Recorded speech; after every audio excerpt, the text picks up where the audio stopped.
열왕기상 13장 1절부터 10절까지의 말씀을 찾으셔서 저와 여러분이 교독하도록 하겠습니다.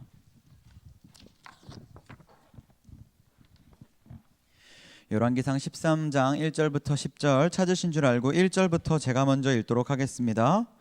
보라, 그때 하나님의 사람이 여호와의 말씀으로 말미암아 유다에서부터 베델에 이르니 마침 여로보암이 제단 곁에 서서 분향하는지라.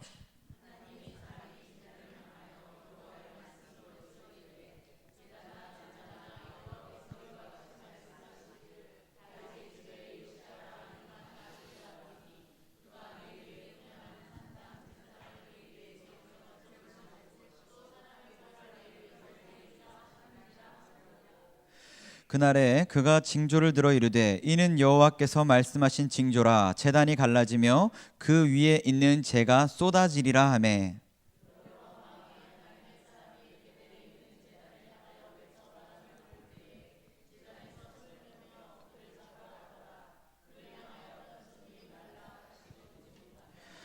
하나님의 사람이 여호와의 말씀으로 보인 징조대로 제단이 갈라지며 재가 제단에서 쏟아진지라.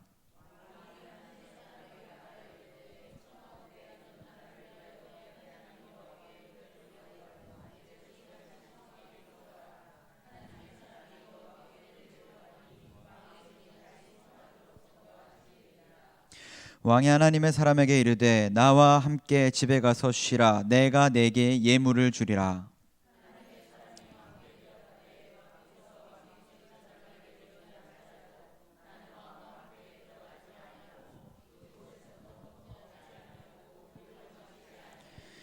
이는 곧 여호와의 말씀이 내게 명령하여 이르시기를 떡도 먹지 말며 물도 마시지 말고 왔던 길로 되돌아가지 말라 하셨음이니이다 하고.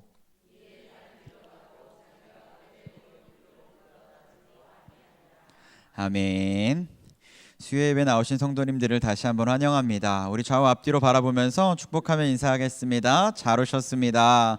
오늘도 귀한 은혜 받으시기 바랍니다.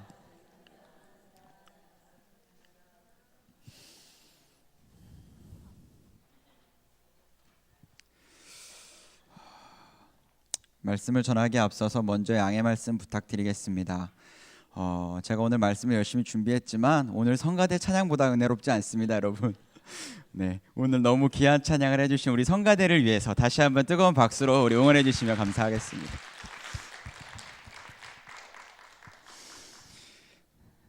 사람은요, 누구나 여러 가지 역할을 가지고 있습니다. 부모님을 위해서 할 때는 자녀로서의 역할을 하게 될 것이고, 또 자녀들을 위할 때는 부모로서의 역할을 하게 됩니다. 때로는 우리가 각자의 맡은 이 역할들이 상충될 때도 또 존재합니다. 그만큼 우리는 여러 가지 역할을 감당하고 있고, 그 역할들 간에 또 맡겨진 이 사명들이 있기 때문이에요. 제가 전에 학생 사역을 할 때요, 이 새로 뽑힌 친구들이랑 좀 친해지려고 기도원에 1박 2일로 한번 놀러를 간 적이 있어요. 그래서 이 친구들이랑 밤에 뭐 맛있게 고기 구워 먹고 이제 기도회 하고 나서 이제 이 친구들이랑 좀 노는 시간을 가지려고. 아실 거예요. 학생들이 좋아하는 게임 중에 마피아라는 게임이 있습니다. 이제 누가 거짓말을 하는지를 밝혀내는 게임이거든요. 근데 이게 정말 게임은 게임이니까 순수한 마음으로 저도 이 게임에 참여했어요. 게임이 진행되다가 저에게도 이제 술래가 지목을 해서 이제는 제가 거짓말을 해야 되는 상황이 됐습니다. 이 게임의 룰은요, 내가 거짓말을 하되 내가 거짓말하는 티를 안 내서 안 걸리는 게 이 게임의 관건이에요. 그런데 이 녀석들이요, 아니 게임은 게임으로 순수하게 하면 되는데 중간에 저보고 전우사님 말에 진짜 다 걸 수 있어요? 전우사님 자리 걸 수 있어요? 전우사님 이거 거짓말이면 저 앞으로 전우사님이랑 예배 안 드릴 거예요. 뭐 이런 얘기를 하는 거예요, 저한테. 무슨 게임하면서 여러분 목숨까지 걸어야 됩니까, 제가? 그런데 정말 장난이었지만 막상 그 말을 아이들한테 들으니까 반 농담이었겠지만 이게 마음에 고민이 오더라고요. 와, 내가 이 단순한 놀이를 위해서 내 역할을 포기해야 되는 이런 고민을 해야 될까? 순간 제 마음속에도 역할의 상충이 시작됐어요. 같은 전도사로서의 역할이지만 내가 이 친구들과 교제의 목적을 둘 것인가, 아니다 하나님 앞에서 거룩한 사람으로서의 역할을 감당할 것인가, 두 가지가 상충이 되더라고요. 결국 저는 아이들이랑 게임 못하고 놀이 못하는 전도사로 남기로 했습니다. 대신에 아이들 밥 잘 사주고 잘 먹이는 돈 쓰는 전도사가 되기로 했어요. 별거 아니지만요, 이런 놀이를 할 때도요, 역할이라는 것은 부딪히게 돼 있습니다. 단순한 놀인데도. 그런데 우리가요, 삶을 살아가면서 감당하게 되는 그 수많은 역할들 가운데서 얼마나 많은 것들이 상충이 되고 부딪히게 되겠어요. 오늘 말씀에도요, 이 역할 간의 상충에 대한 이야기를 기록하고 있습니다. 그것은 여로보암이라는 사람의 이야기와 또 이름이 기록되지 않은 무명의 선지자 하나님의 사람에 대한 이야기를 담고 있어요. 먼저 여로보암은요, 이 북왕국 이스라엘의 첫 번째 되는 왕이었습니다. 여로보암의 이름의 뜻이 되게 멋있어요. 백성을 더하게 하소서. 뭔가 왕의 이름에 걸맞지 않습니까? 백성을 더하게 하소서. 이름부터가 뭔가 이 나라의 부강함과 국력 강화를 목적으로 하는 것 같아요. 그래서요, 이 여로보암은 자기가 맡은 왕으로서 역할에 꽤 충실했던 사람입니다. 그러다 보니까 이 왕의 역할을 감당하는데 여로보암에게 걱정거리가 하나 생겼어요. 그게 뭐냐면 이 이스라엘 백성들이 이스라엘에 남아 있어야 되는데 자꾸만 남유다로 건너가려고 하는 거예요. 열왕기상 12장 27절에 이렇게 기록합니다. 만일 이 백성이 예루살렘에 있는 여호와의 성전에 제사를 드리고자 하여 올라가면 이 백성이 마음이 유다 왕된 그들의 주 르호보암에게로 돌아가서 나를 죽이고 유다의 왕 르호보암에게로 돌아가리로다 하고 기록하고 있어요. 무슨 말이냐면 이 당시에 사람들은 예루살렘에 가서 정기적으로 제사를 드리고 예배를 드렸거든요. 그런데 이 유다로 건너가면 사람들이 돌아오려고 하지를 않는 거예요. 거기 눌려 살려고 하는 거예요. 백성들이 자꾸 유다로 건너가면 어떻게 됩니까? 국력이 악화되잖아요. 왕으로서의 입지가 줄어들게 되잖아요. 이 여로보암이 자기가 왕인데 이런 일들이 일어날까 봐 두려운 거예요. 걱정하는 거예요. 그래서 잠을 못 이루는 겁니다. 그러다 결국 어떻게 하느냐? 방법을 생각해내요. 그 방법이 뭡니까? 그들의 종교적인 이 문제를 해결해 주기 위해서 이제는 예루살렘에 가지 않고 이 북왕국 이스라엘에서도 제사를 드릴 수 있도록 제단을 만들어 주는 거예요. 열왕기상 12장 28절부터 33절 읽지는 않겠지만 그 말씀에 바로 이 여로보암이 한 일들에 대해서 기록하고 있습니다. 왕이요, 두 금송아지를 만들어 주고요, 이제는 애굽 땅에서 그들이 예배를 드릴 수 있도록 하나는 베델에 두고 하나는 단에 둡니다. 그래서 제사를 드릴 수 있도록 해줘요. 예루살렘에 안 가도 되게. 뿐만 아니라 제사를 드리려면 제사장이 필요하잖아요. 제사장도 이제 새로 뽑아주는 거예요. 제사장을 뽑는 규례가 있음에도 불구하고 상관없이 자기 마음대로 또 제사장을 뽑는 거예요. 뿐만 아니라 또 이제 제사를 드리는 그들에게 절기가 있지 않습니까? 절기도 이제 새로 정해주는 거예요. 그래서 이 종교로서의 갖추어야 될 명목들을 다 갖추어서 나름 자기들 나름대로의 새로운 종교의 모습을 갖추어 주는 겁니다. 왜요? 백성들이 유다로 건너가지 않고 이스라엘에 잘 정착할 수 있도록. 이 여로보암이 한 행동을요, 왕으로서만 본다면, 왕의 행위로서만 본다면 나름대로 잘했다라고 칭찬할 부분들이 있습니다. 왜냐하면 이 백성들이 다른 나라로 떠나가는 것들을 붙잡을 수 있도록 문제를 해결해 준 거거든요. 생각해 보세요. 그들이 뭐 당시에 차가 있었겠습니까? 비행기가 있었겠습니까? 우리로 따지면 성지순례를 가기 위해서 맨날 비싼 돈 내고 저기 비행기를 타고 저기로 가야 되는데 안 가도 되는 거예요. 우리나라에 만들어줬으니까. 종교적인 문제를 해결해 주는 겁니다. 백성들의 욕구를 채워주는 거예요.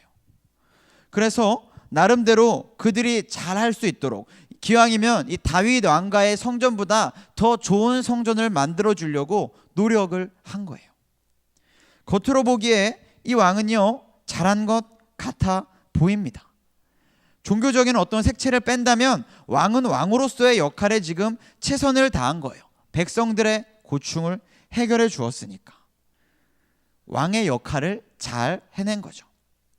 그렇지만 겉으로는 그가 왕의 일을 잘했다고 해서 다 잘한 게 아니에요.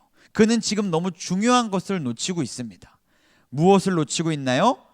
그가 왕이기 이전에 하나님의 백성 역할을 지금 간과하고 있는 거예요. 여로보암이 백성을 다스리는 왕, 나라를 이끌어가는 왕으로서의 역할을 지금 열심히 하고 있는지는 모르지만 그가 하나님 앞에서는 지금 잘못하고 있는 거예요. 내가 하나님의 백성인데, 내가 하나님을 섬겨야 하는 사람인데 라고 생각했을 때 이 하나님의 백성으로서의 역할은 전혀 생각하지 못하고 있는 겁니다. 그러니까 반대로 하나님의 백성으로서의 역할을 생각한다면 지금 여로보암의 행동은 엉망인 거예요.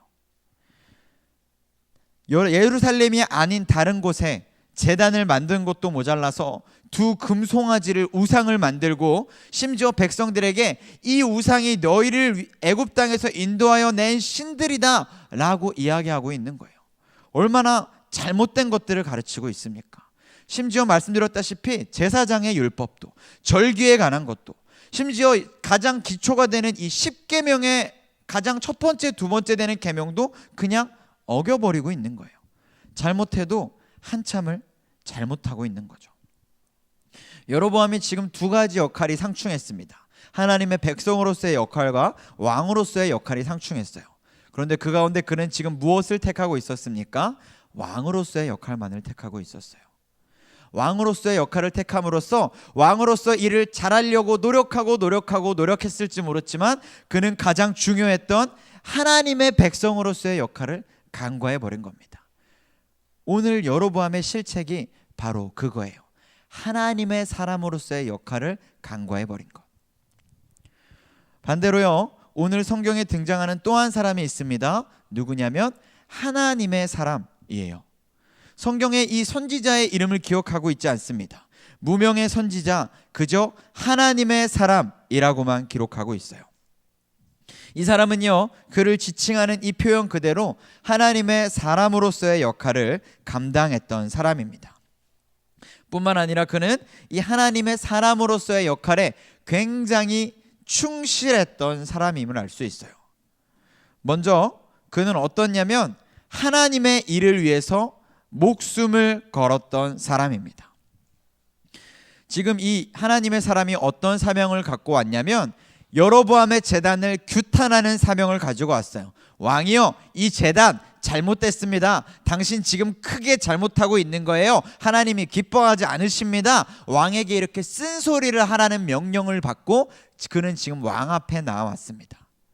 그가 하나님의 말씀에 순종해서 왔지만 생각해 보세요. 왕에게 참언을 한다는 것 쉬운 일입니까? 절대 쉬운 일이 아닙니다. 목숨을 걸어야 하는 일이에요. 신약에 보면 세례 요한이 헤롯 안티파스의 잘못된 부정함을 규탄하는 장면이 있습니다. 그가 하나님의 말씀을 듣고 왕의 잘못됨을 지적했지만 후에 세례 요한이 어떻게 되나요? 그의 목이 잘려서 소반에 담기는 신세가 됩니다. 왕에게 참언을 한다는 건요, 그렇게 목숨을 걸어야 할 만큼 힘든 일인 거예요. 에스더서를 봐도 알죠. 에스더가 왕 앞에 나갈 때 그냥 나갈 수 있습니까? 왕의 규가 내려지지 않으면 목숨을 걸어야 했어요. 왕비가 왕한테 가는데도 그랬습니다. 그런데 여러분, 지금 왕비도 아니라 하나님의 사람, 이 무명한 사람이 지금 그에게 나가서 왕에게 쓴소리를 해야 한다. 당연히 목숨을 걸어야 하는 일이었어요. 하나님의 사람으로서 그 일을 감당한다는 건요, 이렇게 어려운 일입니다. 쉽지 않아요. 그런데 어떻습니까? 이 무명한 선지자가 어떻게 했어요? 목숨을 걸면서까지 왕 앞에 나아가서 하나님의 명령을 수행했습니다. 그가 어떤 위기까지 처했냐면 결국 여로보암이 그의 말을 듣고 화가 나서 저 사람을 잡아들여라 라는 명령을 해요. 그렇게까지 위기에 처했던 사람입니다. 그러나 하나님께서 그를 지키시고 그의 손을 마르게 하심으로 이 무명한 선지자를 지키시는 장면이 나와요. 그리고 오늘 7절에 또 이와 같은 말씀을 하십니다. 우리 7절 말씀 다시 한번 읽어보도록 하겠습니다. 본문 7절 읽겠습니다. 시작.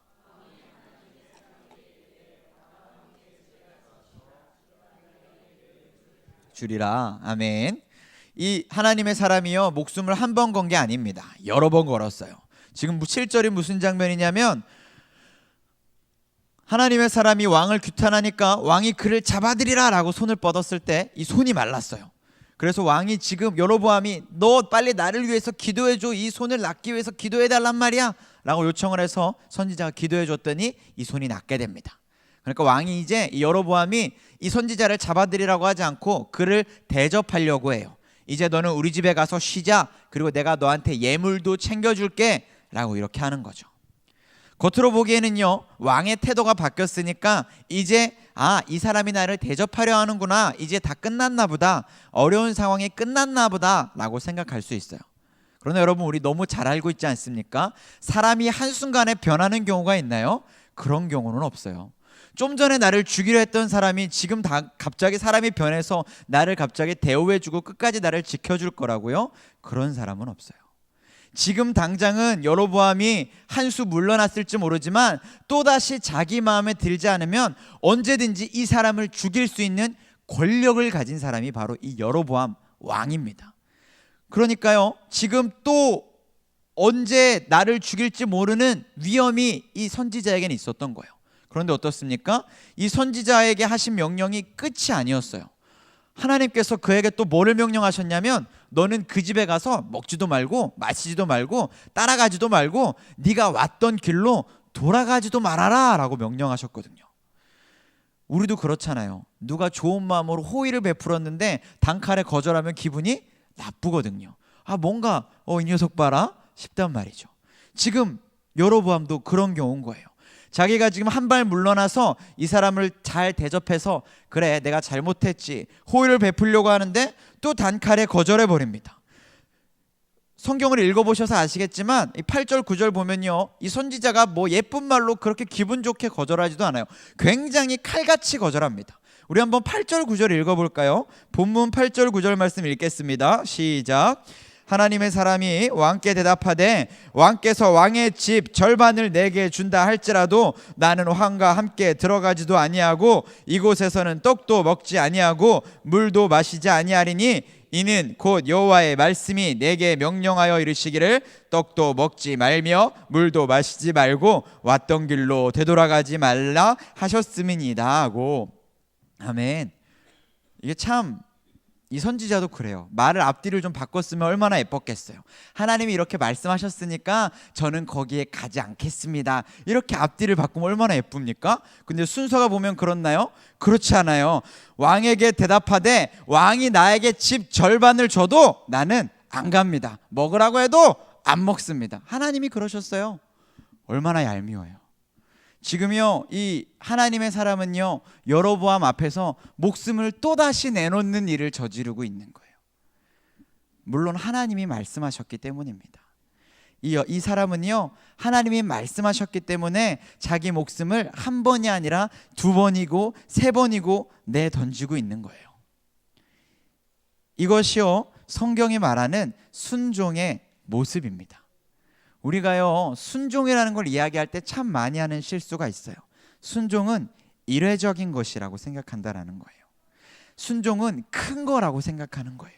그래서 한 번 순종은 큰 맘 먹고 합니다. 왕한테 가서 참원을 하라고 하면 큰 맘 먹고 가서 왕에게 쓴소리를 해요.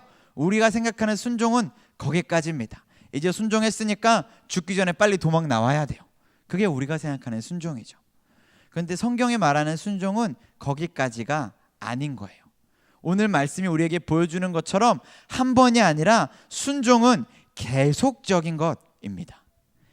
지금 이 무명한 선지자가 여로보암 앞에서 행했던 것처럼 그의 순종은 한 번이 아니라 끝까지 순종하는 거예요. 오늘 저와 여러분이 기억해야 할 두 번째가 이것입니다. 순종은 끝까지 순종하는 것이 순종이라는 것이에요.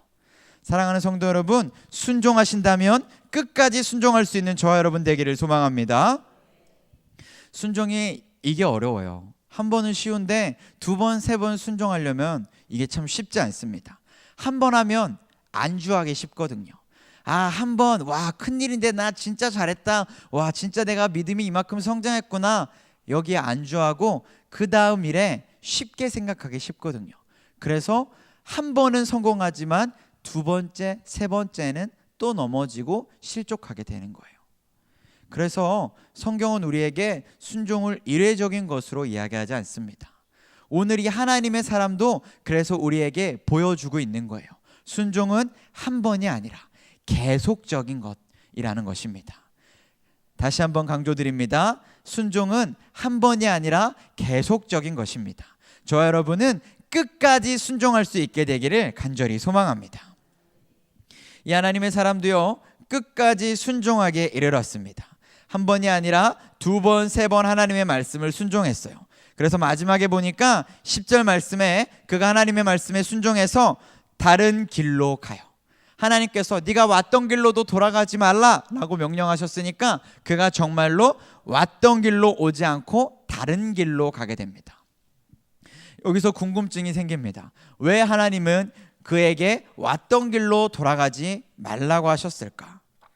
재밌는 것은요, 그가 누구였는지를 보면 쉽게 알 수 있어요. 우리가 지금 계속해서 이 선지자를 누구라고 이야기합니까? 하나님의 사람이라고만 이야기해요. 이름이 기록되지 않은 무명한 선지자라고만 이야기합니다. 그에 대한 정보는 무엇이냐면 딱 한 가지 있어요. 아까 1절에 기록된 그가 유다에서부터 베델로 왔다라는 겁니다. 그는 유다에서 온 이름 없는 선지자예요. 그런데 우리는 이 앞의 말씀을 읽어서 알고 있습니다. 여로보암은 언제든지 이 사람을 찾아 죽일 수 있는 위치에 있는 사람인 거예요. 하나님은요, 당신의 사람에게 일을 맡기신다면 그 일에 순종하는 자를 끝까지 책임지시는 하나님이다 라는 것을 오늘 말씀은 우리에게 보여주고 있습니다. 무슨 말이냐면 하나님께서 이 사람에게 네가 왔던 길로 가지 말고 이제 다른 길로 돌아가라 라고 말씀하신 것은 네가 내 말씀에 끝까지 순종했다면 이제 네 앞으로의 삶은 내가 지켜주겠다 라는 것을 그에게 말씀하신 것이다 라는 거예요. 그가 집으로 돌아갔다면 이 여로보암은 야, 그 사람 누구야? 이름 알아? 아무도 모르네. 그거 어디서 왔지? 유다에서 왔구나. 이제 유다를 이잡듯이 뒤져서 그 사람을 찾아낼 거거든요. 그러면 네가 나한테 그때 와서 쓴소리 했지? 야, 심지어 내 손도 마르게 해서 내 얼굴을 민망하게 했지? 정말 그렇게 나쁜 마음을 가지고 그를 잡아 죽일 수 있는 위치에 있던 사람이 여로보암인 거예요. 하나님의 사람이 얼마나 두렵겠습니까? 그가 자기가 하나님의 순종하여서 이렇게 끝까지 일을 감당했는데 훗날 돌아왔을 때 하나님의 일을 감당했다는 이유로 죽임을 당하면 그의 삶이 얼마나 처참하고 얼마나 안타깝고 그의 삶이 얼마나 불쌍하겠어요. 하나님께서는요, 당신의 일에 순종하는 사람, 하나님의 일을 순종하는 사람을 그냥 내버려 두는 하나님이 아니신 거예요. 그에게 말씀하시는 겁니다. 네가 왔던 길 말고 다른 길로 돌아가라. 이 이후의 삶을 내가 책임지겠으니 너는 끝까지 나를 따라 나의 인도함을 받아 나의 보호 아래에 있어라. 하나님께서 그에게 지금 일러주신 거예요. 하나님은 너를 책임져 주신다라는 겁니다. 사랑하는 성도 여러분, 하나님은요, 당신에게 순종하는 사람을 끝까지 책임져 주시는 분이라는 것을 여러분 꼭 기억하시기를 바랍니다. 우리가 하나님의 일에 순종할 때 무엇을 두려워합니까?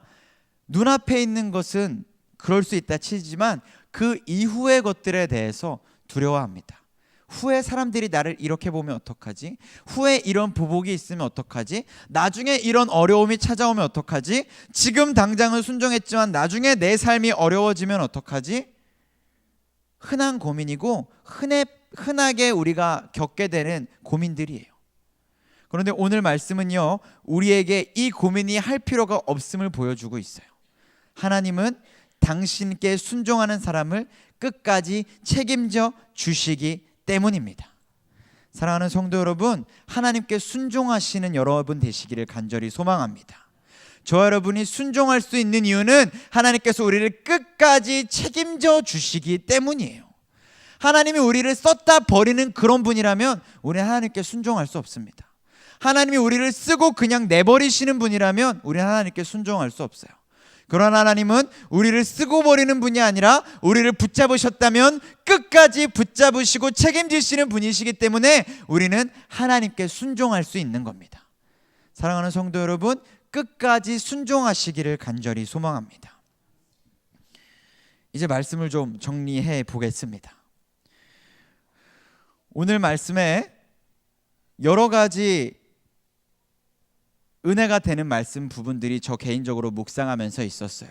하나님께서 이렇게 책임져 주시는구나, 이렇게 끝까지 순종해야 되는구나. 오늘 말씀을 나눴던 부분들이 바로 그것입니다. 그런데 말씀을 정리하면서 저에게 가장 강하게 주셨던 부분은 이거예요. 이렇게 열심히 순종하고 이렇게 끝까지 순종하고 이렇게 목숨까지 바쳤던 이 선지자의 이름을 성경이 기록하고 있지 않다라는 것. 물론 여러 가지 이유가 있을 것입니다. 저는 그 이유가 무엇인지 정확하게 알 수 없어요. 무엇인지 다 알 수 없습니다. 그러나 제 개인적으로 저에게 주셨던 도전은 이거예요. 이 선지자의 이름이 기록되어 있지 않고 하나님의 사람이라고 기록되어 있는 이유는 오늘날의 삶에서 이 순종의 역사의 주인공이 이제는 내가 되기를 원하시는구나 라는 마음을 주시더라고요. 하나님께서 이 순종의 역사의 주인공의 이름을 하나님의 사람이라고 쓰신 이유는 저와 여러분이 바로 그 하나님의 사람이 되시기를 원하기 때문이시다라는 거예요.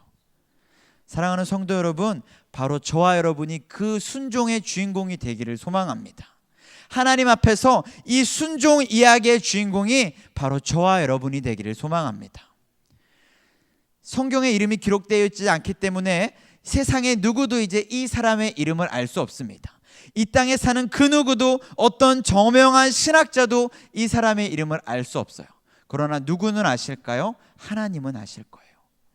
이 땅에서 저와 여러분이 이렇게 끝까지 순종하고 목숨을 바쳐 순종해도요, 세상 사람들은요 그 순종 이야기의 주인공이 누구인지 알 길이 없습니다. 그러나 누구는 아세요? 하나님은 아시는 거예요. 우리가 무엇을 바라보고 신앙생활합니까? 하나님이 나를 아신다라는 것을 보고 신앙생활하는 거예요. 누구를 위해 순종합니까? 하나님이 나를 아신다라는 것을 보고 순종하는 거예요. 하나님이 나를 아시기 때문에 하나님이 순종하는 우리를 책임져 주실 것입니다. 빌립보서 1장 6절에 이렇게 기록되어 있어요. 너희 안에서 착한 일을 시작하신 이가 그리스도 예수의 날까지 이루실 줄을 우리는 확신하노라. 하나님은요 우리에게 일을 맡기셔서 그 선한 일을 시작하신 하나님이십니다. 우리를 통해 그 일을 시작하게 하시는 분이 하나님이세요. 그런데 더 놀라운 것은 시작하고 내버려 두는 것이 아니라 그 일을 이루시는 날까지 책임지시는 분 또한 하나님이라는 거예요. 하나님은 시작을 우리를 통해 하시고 이루는 것도 우리를 통해 하시는 분이십니다. 히브리서 13장 21절에 이렇게 기록해요. 모든 선한 일에 너희를 온전하게 하사 자기 뜻을 행하게 하시고 그 앞에 즐거운 것을 예수 그리스도로 말미암아 우리 가운데서 이루시기를 원하노라. 우리에게 이 일을 맡기신 하나님이요 우리에게 이 일을 끝까지 이루심으로 완성해 주신다라는 거예요. 여러분을 위해 통해서 그 일을 시작하셨다면 하나님께서 그 일의 완성도 우리를 통해 하실 것이다 라는 것입니다. 시작도 하나님, 완성도 하나님이에요. 그러면 우리는 무엇만 하면 됩니까? 순종하기만 하면 되는 거예요. 우리의 역할은요 순종입니다. 시작도 하나님이고 완성도 하나님이에요. 준비도 하나님이고 그 일의 결과도 하나님인 거예요. 그 일의 그 무엇도 우리는 관여할 필요 없어요. 우리가 할 것은 무엇입니까? 오로지 순종입니다. 하나님의 말씀에 순종하는 사람, 그가 성경이 기록한 하나님의 사람이 되는 거예요. 여로보암의 이름을 여로보암이라고 기록했습니다. 왜요? 그는 사람을 위해 일했기 때문이에요. 사람들을 위해서 생각하고 사람을 위해서 일했기 때문입니다. 그러나 하나님의 사람은 달라요. 하나님의 사람은 사람이 아니라 하나님을 위해서 일했기 때문에 그를 하나님의 사람이라고 성경이 기록하고 있는 것입니다. 사랑하는 성도 여러분, 저와 여러분이 누구를 위해서 일하고 있는지 돌아보실 수 있어야 합니다. 앞에서 우리가 누구를 위해 일하는지에 따라서 우리의 역할이 달라진다고 했어요. 자식을 위해 일하면 부모의 역할을 하는 것이고 부모님을 위해 일한다면 자식의 역할을 하는 것입니다. 사람을 위해 사람의 일을 한다면 우리는 사람을 위한 사람일 뿐입니다. 그러나 하나님을 위해 일한다면 그때 우리는 하나님을 위한 하나님의 사람이 되는 거예요. 여러분, 하나님께 누구라고 불려지시겠습니까? 사람을 위한 사람이 되시겠습니까? 바라기는 저와 여러분이 하나님을 위한 하나님의 사람으로 불려질 수 있게 되기를 간절히 소망합니다. 그러기 위해서 무엇 하셔야 된다고요? 끝까지 순종하셔야 된다고요. 계속적으로 순종하셔야 된다고요. 시작도 완성도 하나님이 하실 테니까 우리가 할 일은 순종입니다.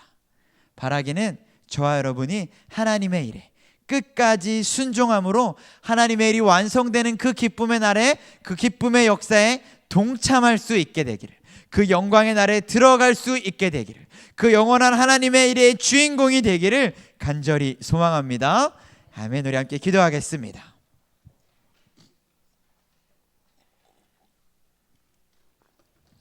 우리 반주 좀 해주시고요. 우리 아까 우리 나눴던 말씀을 기억하면서 우리 함께 좀 잠깐 통성으로 기도하도록 하겠습니다.